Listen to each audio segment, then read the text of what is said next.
Umeahidi wewe Bwana uniachi hadi mwisho wa dahari. Hadi mwisho wa dahari ulisema uniachi.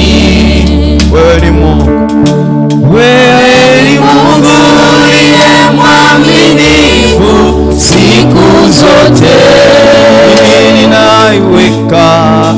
Mimi ninaiweka imani yangu kwako Bwana. Nipitiapo maji mengi au moto uniachi. Unalijua jina langu wewe Bwana, uniachi. Unatengeneza njia hata mito kule jangwani. Wewe ndiwe Alfa na Omega, uniachi, oh uniachi. umeahidi wewe Bwana uniachi. Hadi mwisho wa dahari ulisema uniachi. Wewe ni Mungu mwaminifu, wewe ni Mungu uliye mwaminifu siku zote. Mimi ninaiweka imani yangu kwako Bwana. Baba hata mama wanaweza kunikana, marafiki nao wanaweza nigeuka, mara kwa mara maadui wanizunguka. Nitaishi kwa ahadi zako Bwana, uniachi, oh uniachi. Umeahidi wewe Bwana, uniachi. Hadi mwisho wa dahari, hadi mwisho wa dahari ulisema uniachi. Wewe ni Mungu mwaminifu, wewe ni Mungu uliye mwaminifu siku zote. Mimi ninaiweka imani yangu kwako Bwana. Pigie Bwana makofi na vigelegele. Hallelujah. Piga vigelegele, shangilia. Tena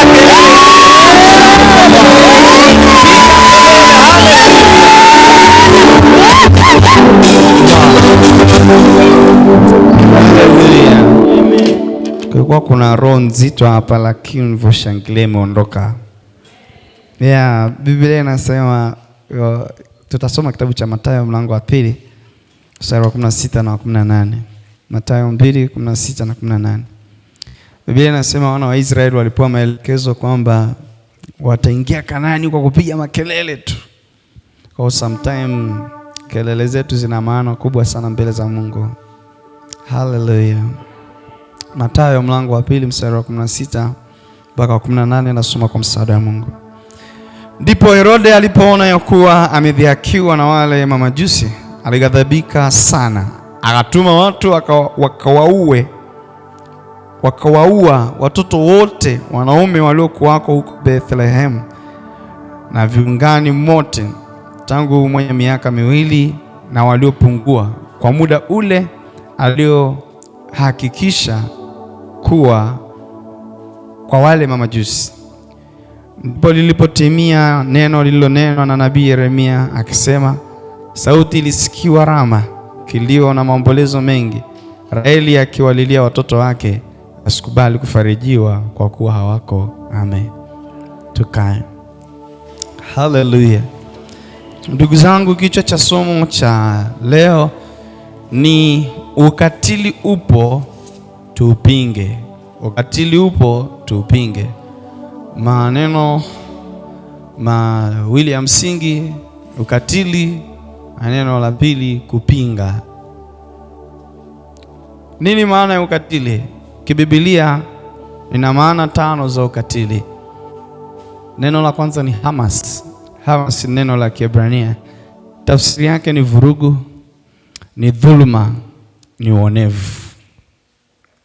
Neno la pili ni akhzar. Akhzar, neno la Kiebrania, tafsiri yake ni mwenye ukatili, asiye na huruma. Na neno la tatu ni homos. Neno la Kigiriki ni mkali, asiye na huruma. Neno la 4 nashindwa kulitamka, lakini ni neno ni apanthropos, ambalo linamaanisha asiye na utu, mkali. Neno la 5 ni skleros, ambalo ni mgumu, mkali, mwenye roho ngumu. Imeandikwa katika Mathayo mlango wa 25 mstari wa 4. Alisema yule mtumwa walipewa talanta watu 5, alafu yule mmoja aliyefikia talanta yake chini akaja akatoa taarifa akasema, Bwana, nakujua wewe ni mgumu, unavuna usipopanda, unakusanya usipotapanya. Kwa hiyo nilikuogopa, nikaamua kuifukia talanta chini. Bwana Yesu apewe sifa. Mnawajua watu wagumu? Umeelewa tafsiri hiyo? Mtu mmoja tajiri aliwapa watu talanta 5. Mmoja akampa 5, mwingine akampa 2, mwingine akampa 1. Wa 5 akazalisha nyingine 5, wa 2 akazalisha nyingine 2. Wa mmoja akafukia chini. Alipokuja kuulizwa vipi, akasema, Bwana, najua wewe ni mtu mgumu. Kwa hiyo nilikuogopa kwa sababu ya ugumu wako, ikabidi niweke tu vizuri, sasa unakuja nikukabidhi kilicho chako. Hao watu wagumu tu wako hapa wapo, lakini huku Ngare wapo. Huku Ngare wapo, lakini si duniani wapo. Sasa mtu mgumu Biblia inamtafsiri ni mtu katili. Kwa hiyo kwa hizi tafsiri 5 ni nini maana ya ukatili? Ukatili tafsiri yake sasa kwa ujumla, mtu katili ni mtu wa vurugu, mtu ambaye ni fujo, yani anapenda fujo. Ni mtu wa dhuluma, mtu anayedhulumu tu na kuonea watu. Ni mtu mwonevu, anajisikia raha kuonea wengine, kuonea tu. Ni mtu asiye na huruma, wakati anakudhulumu, wakati anakuonea, hata ulie anakuambia wewe usinitishe na machozi, sitishiwi na machozi. Hana huruma, hana huruma. Ni mtu asiye na utu. Ukiambiwa una utu, maana yake una unyama ndani yako, maana yake ni mnyama. Atakurarua tu, hana ubinadamu. Ni mtu mkali. Sasa ukali sio dhambi, na si kila ukali ni ukatili, lakini mtu mkali mwenye kuadhibu kwa kurupuka, yaani ule ukali wake ukija anakupa adhabu, alafu baadaye anakuja kugundua kwamba haukustahili ile adhabu na akasha kuadhibu, alafu hajali wala ataka kurudi nyuma kuombe msamaha, Bwana aisee nilikuonea pale, no, anaendelea zake mbele. Ni mtu mgumu. Mtu mgumu maana yake mbinafsi. Uchoyo uliopitiliza unazaa ukatili. Mgumu, amia itoki, atakuja kugombana hapo kisabuku. Mtu mgumu, mwenye roho ngumu, kwenye mabano, anayeweza kufurahia katikati ya mazingira ambayo wengine wanaumia. Yaani ana roho ngumu, anawatesa hapo, anaua mtu, anamdhulumu mjane hapo, anasababisha kifo, alafu yuko tu, yani haoni hata kama kuna kitu nimekifanya ambacho sio, anaona tu yuko sawa. Ndio mtu katili. Sasa kwa haraka haraka, kabla sijaendelea, jitafakari wewe, una chembe ukatili ndani yako? Unadhulumu? Wewe ni mkali ambao ukali wako unaleta uonevu? Una roho ngumu? Unapenda vurugu? Huna huruma? Wewe ni binafsi, hauna utu na roho mbaya? Jitafakari wewe na mimi, alafu basi tugundue pengine sisi wote tuna spirit ya ukatili, lakini tunatofautiana viwango vya kutenda ukatili. Kwa tafsiri hii, kila mtu ana chembe fulani ya ukatili ndani yake, lakini kuna watu ambao wana self control, wana uwezo wa kujicontrol, wakawa na kiasi ama wakaweza kustopisha ili roho inapoamka ndani yao isiathiri wengine. Bwana Yesu apewe sifa. Sasa ni nini sababu ya mtu kuwa katili? Kwa nini mtu anakuwa katili? Ziko sababu nyingi, lakini sababu kuu ni asili. Unaweza kuona ukatili hata ndani ya mtoto mchanga. Wamama wanaweza kudhibitisha hichi ninachoongea. Kitoto hata akijawa na akili, lakini ukinyonyesha kinakung'ata, na ile ng'ata unajua kabisa hii ni hasira. Wamama fungie mkono, tunaweza tukaelewana. Wazee wanaweza wasinielewe. Kitoto kidogo hata kuongea hakijaweza, lakini kikitukia kinakung'ata. Hii na wale ngome hichi kitoto. Je, ukishaona kitoto kinakutia meno na kijawa na akili, anza kukemea roho ya ukatili. Ukiona kitoto kina hizo tabia, angalia baba yake, angalia baba yake, angalia babu yake. Usema hichi naona kishazaliwa kama mzee fulani. Kwa kama mtoto tunaona vitoto vidogo kabisa vinatambaa, vinaweza kushughulikiana hapo chini vikapigana. Vinajua wapi kupigana, vinaelewa wapi hiyo. Maana yake ni spirit vimezaliwa nayo. Bwana Yesu apewe sifa. Kwa kuna watu makatili tangu kuzaliwa. Hapa tahubiri mpaka ni uwezi ondoa ukatili ndani yao. Kibo amezaliwa nacho. Mtu kama huyo ukikutana naye usilie kwa sababu hata kurumia kwa sababu ya machozi yako. Unaweza ukalia hivi na ukakanyagwa teke ukaenda hivi. Kwa usihangaike kumwonyesha machozi mtu kama huyo. Mtu katili by nature, unapokuwa unamface unatakiwa ukaze. Ukimwonyesha huruma unampandisha, unampa credit za kuendelea kukandamiza na kukonea. Na hiyo ni ya kibibilia wala sio ubabe. Kwa ukatili uko ndani ya watu kwa kuzaliwa. Wanaume makatili wapo, ambaye anaweza kumpiga tu akamdhuru hata mke wake tu, akamdhuru hata kwa silaha na sikuone huruma hata.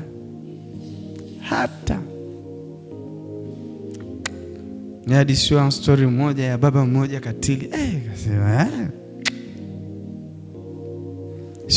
sasa ukutane naye sasa hapo njiani. Ukutane na mtu katili hapo njiani. Ukutane naye huko kanisani. Nani sikiliza washarika?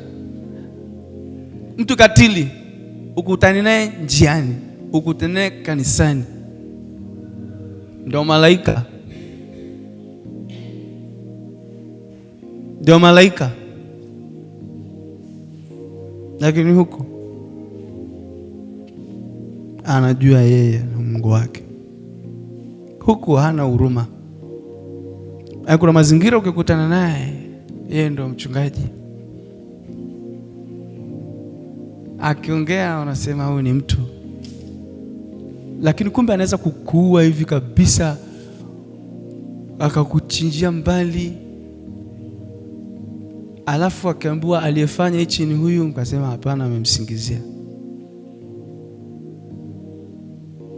Kwa nini? Kwa sababu ni spirit, na spirit, roho inakaa ndani ya mtu, haionekani mpaka ipate kitu cha kuifunua.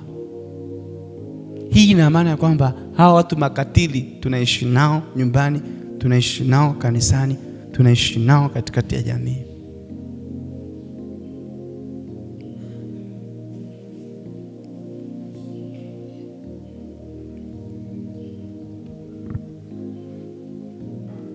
Asa, sababu ya pili ya mtu kuwa katili ni malezi.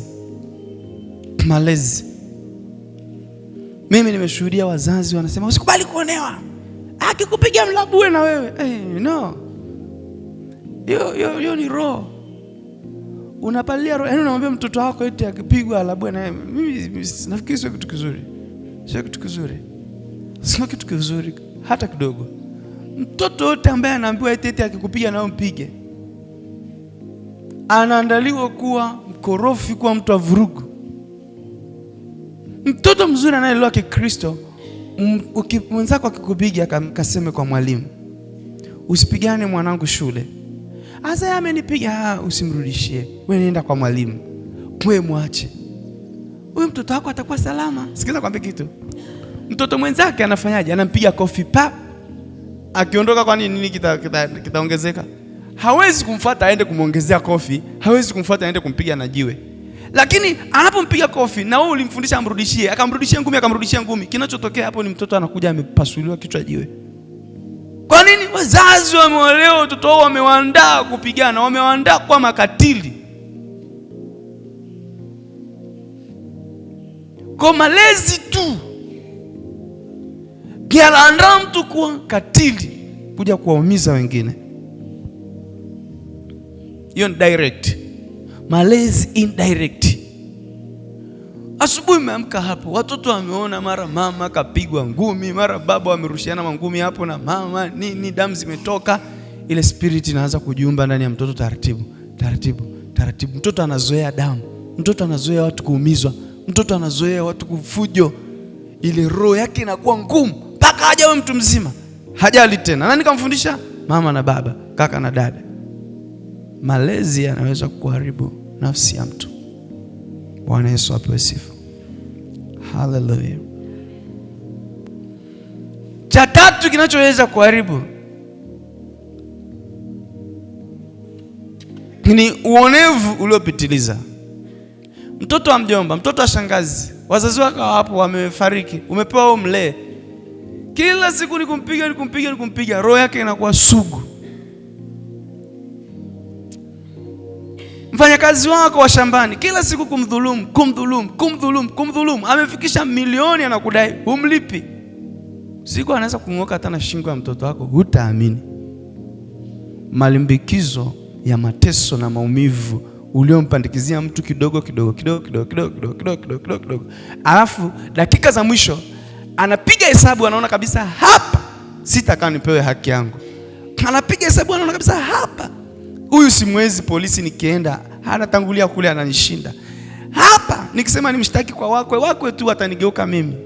Anakuwekea sumu na kufa. Roho ya ukatili nini?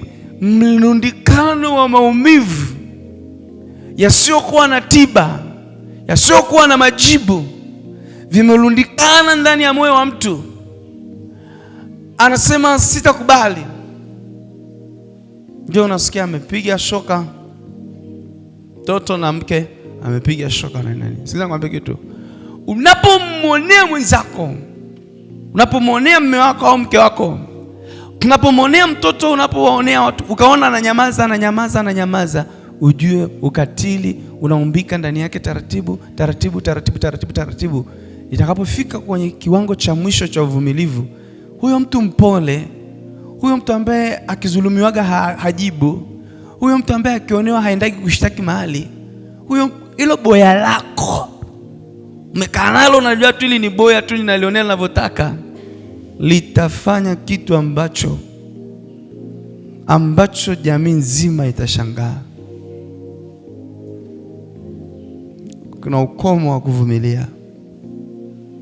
Sio unampeleka mke wako tu amekaa hivi kazi zezeta. Sio zezeta. Anakusomea ramani. Hakuna gaboya kwenye hii dunia. Watu wanachili tu kucheki mambo yanaendaje. Kwa ogopa sana mtu anayetulia. Kadiri unavyoenda kufanya ukatili uendelee kuondoa utu ndani yake, unaondoa utu ndani yake. Alafu sasa ile spirit likiamka kanafanya kitu kinastaajabisha. Kijiji kizima kinasema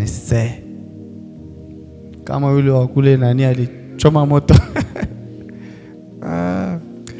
Ukichepuka na ujue kwamba unamuumiza na akili. Yule wa kule na mmoja alichoma moto ile nyumba na kale katoto kakaungulia kule. Ila mama na nyinyi mna roho mbaya. Matania una roho mbaya. Hamna roho mbaya. Umeweko waza labda mwanamke atoke nyumbani na dumu la petroli na kiberiti, kaende mwagia. Sio kitu cha siku moja. Ni mlundikano wa maumivu. Wababa, Bwana Yesu asifiwe. Wababa ambao wana maboya kule nyumbani, haleluya. Sasa mimi nakusanua, hilo sio boya la kusomea ramani. Hujanielewa. Alafu hapa naongea katika roho. Nasikia Roho Mtakatifu ananiambia vizuri. Usichukulie mtu boya. Of course wamama nao kuna sawa na kuchukulia kama boya. It's okay, lakini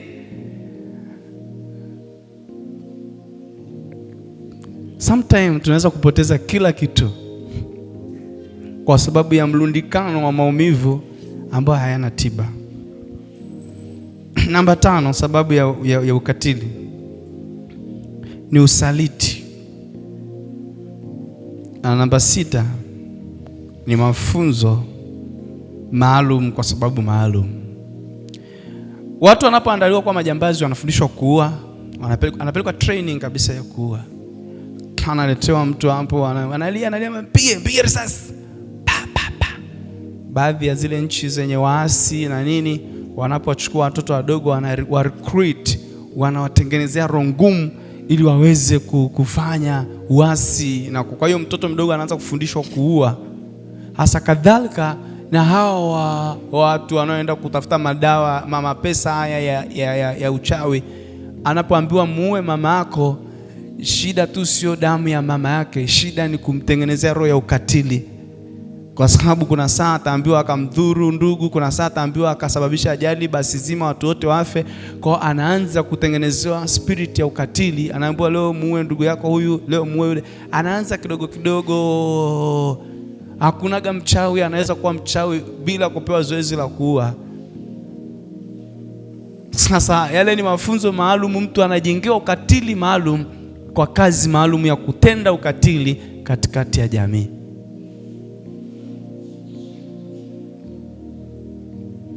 Kwa misingi hiyo sasa, habari tulizosoma hapa ni habari za Herode. Sababu nyingine ya ukatili ni kupenda vyeo. Kupenda vyeo. Mungu sijaongea muda mrefu, lakini somo la nisukuma kuongea. Oktoba 29 Watanzania wamekufa kwa sababu ya watu wanataka mavyeo yao. Watu wakafa. Ukatili. Mtu anataka awe kiongozi. Piga kelele, ubiri, toa na mifano, watu wanakuchukia. Haingii. Eti umwambie mtu akose eti cheo eti kisa sijui kuna mtu anakufa. Hakusikii. Yeye anataka tu apate nafasi yake. Kufanya huko mtajua wenyewe. Na mimi nasemaga na ndivyo ninavyoamini. Viongozi wote walioko madarakani wanatakiwa waombe neema ya Mungu, kwa sababu wamewekwa na damu. Wamewekwa na damu za watu kwenye hivyo viti. Hizi damu zilikuwa zina fight ukatili huo. Damu zina fight. Na ukiambiwa watu wanachukia hapo, hawataki kuhubiriwa kabisa hiyo kitu. Na wanakuchukia kabisa. But that is the reality. Ukatili. Mtu tu anataka kicheo. Cheo. Kinafasi. Wafe watu 10, wafe watu 100, wafe watu 1000, wafe watu 10,000. Wafe lakini jamani nisikose.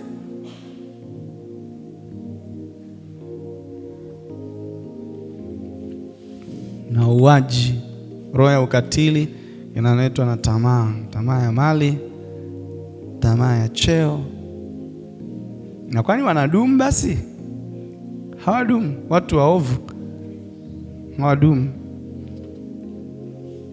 hawadumu. Ndugu zangu na rafiki zangu, ukatili upo, tuupinge. Hakuna haja ya kuelezana ukatili ukoje. Kwanza kila mtu ana spirit ya ukatili ndani yake, nimesema. Lakini kuna wale waliozidi. Ukatili upo. Tunakumbushwa tuupinge ukatili. Tunawezaje kupinga ukatili? Unajua njia ya kwanza kupinga ukatili ni kusema kweli. Kusema kweli hata kama ni mchungu. Na tuko katikati ya jamii ya kizazi cha unafiki. Hayupo anaweza kusema ukweli. Wapo anaweza kusema ukweli, lakini mtu hataki kusema ukweli asije akapoteza ugali wake. Mtu hataki kusema ukweli bwana, anataka kila mtu ampende. Nikikaa na wanasiasa hapa wanipende, nikienda kanisani wanipende, nikienda huko kwenye vikao vya ukoo wanipende. Kwa hiyo nikiwa kanisani nitaongea maneno yatakayofurahisha watu wa kanisa.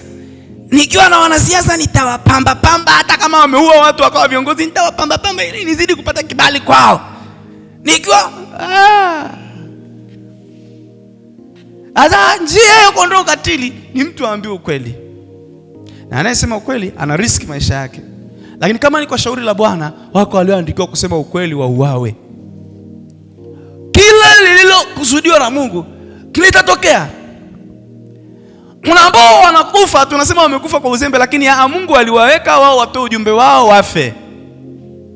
Serious. Mipango ya Mungu sio ya mwanadamu. Yuko mtu anaitwa Yohana Mbatizaji. Alimwambia Herode, bwana wewe umechukua mke wa ndugu yako. Matokeo yake alikata shingo akafa. Kwani Mungu alishindwa kumwokoa? Hapana. Hiyo ilikuwa ndio portion yake, kwamba atasema ukweli, atauawa, itabaki kuwa fundisho kwa vizazi vijavyo. Biblia inasemaje hapa? Ili litimie lililoandikwa, vilio vimesikika Rama, Raheli akiwalilia watoto wake. Kwa hiyo ilikuwa lazima wa watoto wafe ili andiko litimie. Kwa hiyo wako watu ambao wamekufa kwa kusema kweli. Kwenye upeo mdogo wanasema ni wajinga wale, ni wajinga, wakerere cha kuongea. Wao waliandikiwa waongee, wafe. Kwa sababu ingekuwa ni kupenda kuishi, kila mtu anapenda kuishi, wasingesema. Sometimes wanasema kwa sababu kuna msukumo ambao hata wao hawawezi kuzuia, unawasukuma kusema. Na hata kama wanakufa, ujumbe wao unabaki kuishi. Bwana apewe sifa. Ndani ya familia moja atokee mama mmoja anayewaambia ukweli. Ndani ya kanisa moja atokee mchungaji mmoja anayewaambia ukweli. Katikati ya jamii awepo mtu anayewaambia ukweli. Wewe ni katili, umemwonea yule mjane. Wewe ni katili pale ulizulumu, hujafanya sawa. Wiki ijayo saa ya mgao ama shamba nini wakunyime, lakini message ifike bila kuogopa unapoteza nini. Hiyo ndio njia ya kuondoa ukatili ya kwanza. To be real. Kuto kuabudu watu. Kumwabudu mtu anakupangia cha kusema. Na akikupangia cha kusema, ataendelea kudumu katika uovu wake bila wakumwambia. Na shida, dhambi inabaki kwa wahusika wa kusema, hawakusema. Usiposema unabeba dhambi ya uliyepaswa kumwambia. Mwambie mtoto wako kama ana roho ya ukatili, mwambie. Mwambie kiongozi wako kama mchungaji wako ana roho ya ukatili, anaonea washarika, mwambie. Tofauti tu ya kumwambia kiongozi na mtu aliyeko chini yako ni approach. Unapoenda kwa kiongozi wako, kuna namna ya kuongea na kiongozi wako. Umweleze bila kumvunjia heshima. Haleluya. Umweleze mchungaji makosa yake bila kumvunjia heshima. Umweleze kiongozi wako makosa yake bila kumvunjia heshima. Achague kama anakuua na kuadhibu au anafanya nini, atajua mwenyewe na Mungu wake. Lakini time will tell. Muda utasema. Haleluya. Muda utathibitisha. Njia ya pili ya kuondoa ukatili ni kinga, kuweka kinga. Kufundisha watoto wetu upendo, kufundisha watoto wetu kujali, kufundisha watoto wetu, tufundishe watu kujali, upendo, kuthaminiana sisi kwa sisi, tufundishe watu kutokulipa baya kwa baya, tufundishe watu kutenda mema. Ile itaweka kinga, kwa sababu spirit zao, mioyo yao itaendelea kujengeka roho ya upendo na kujali. Njia ya tatu ni kumkwepa mkatili. Ukishajua mtu huyu ni katili, kaa naye kwa akili au sepa zako kabisa, achana naye. Hujanielewa? Yusufu na Mariamu walipogundua Herode anataka kumuua Yesu, walidepart. Walijua hatuwezi kubadilisha moyo wa Herode. Sisi naambia kitu, mwanaume anapokuambia nitakuua, mwanasiku atakuua kweli. Roho Mtakatifu nipe hekima ya kuongea.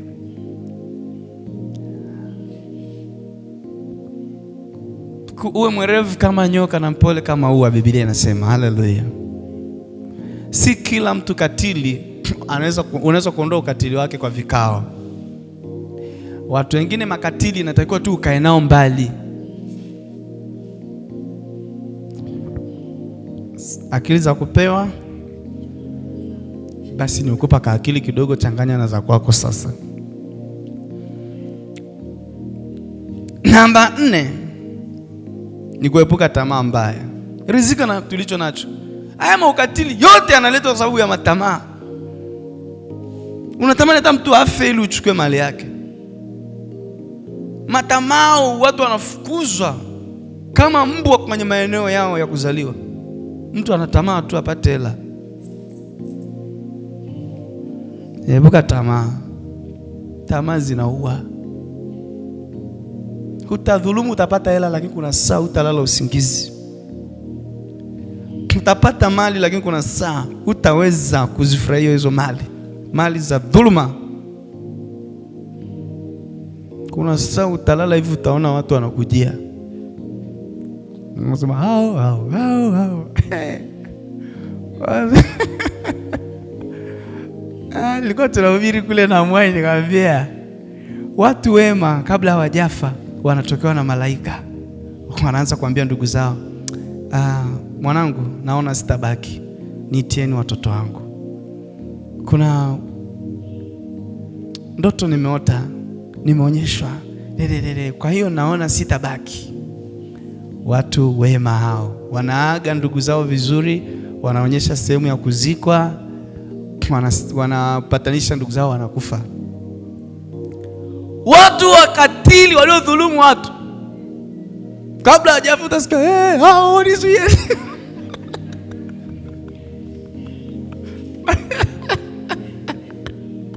Jamani, wanakuja shikini kitanda, wanakuja. Hata sasa unamuuliza baba utazikwa wapi, unasikia hao. Hata akiongea kitu na unashindwa kuelewa, na akili timamu ni nini? Kila nafsi, kila roho uliyodhulumu na kuitendea ukatili, hautakufa mpaka ije kulipiza kisasi kwako. Wakiwa hai walishindwa kukulipa, watakuja kukulipa wakiwa wamekufa. Hauna cha hosia hapo. Ni hao. Unaona tu jamaa hapa jamani, mgonjwa lakini amekaa kiwachale tu. Hui, wazuieni.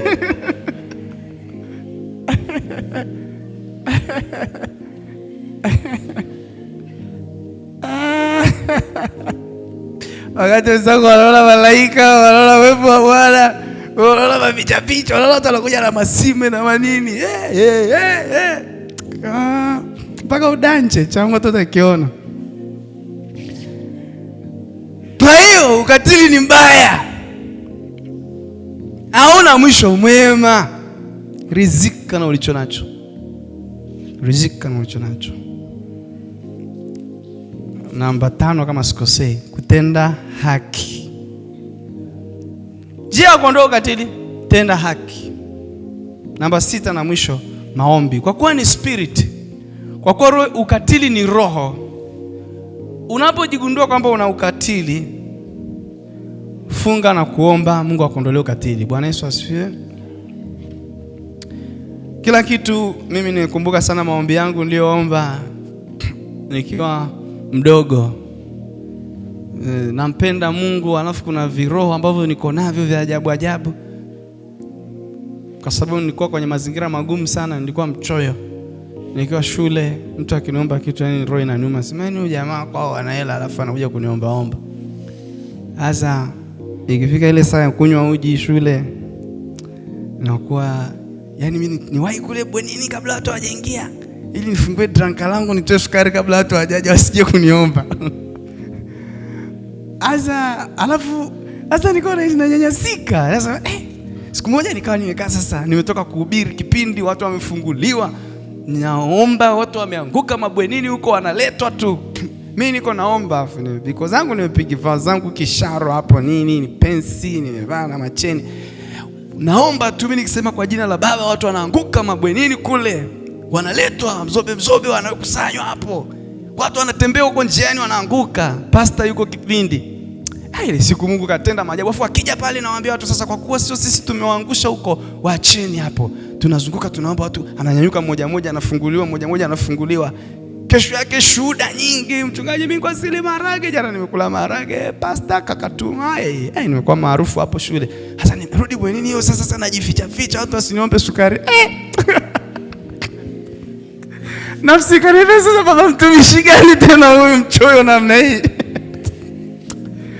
Nikapiga magoti pale bwenini nikamwambia Mungu, naomba ile virola uchoyo sasa liondoke, maana haiwezekani mimi mtumishi mchoyo hivi. Nikaomba sasa, nikagundua kwamba naomba lakini bado unapata shida kutoa. Nikafunga siku 7 namwambia Mungu niondolee roho ya uchoyo. Na nilipomaliza mpaka na kesho, mimi naweza kutoa vya kwangu vyote hata nikabaki sina. Ile roho ya uchoyo ikaniacha. Lakini kwa kuomba. Bwana Yesu asifiwe. Na vingine vingi kidogo mpaka kesho unajifanyia deliverance, kuondoa vitu ndani yako ambavyo vinakunyima kukaa kwenye ubora wako. Na mimi leo napenda niwaambie kila mtu ajitafakari ni ukatili gani ambao yuko nao ndani yake, amuombe Mungu. Haleluya. Amuombe Mungu amuondolee ukatili, awe na upendo, awe na huruma, awe na moyo wa kujali, ili abaki katika sifa na heshima yake. Tuombe. Bwana jitukuze, litukuze neno lako Mungu wa mbinguni, na kila ambaye umempa kusikia akaweze kulichukua katika mtazamo chanya, likamvushe mahali. Katika jina la Yesu Kristo na kwa damu ya Yesu, tunaamini hatutabaki kama tulivyoingia kwenye ibada hii. Amen. Neno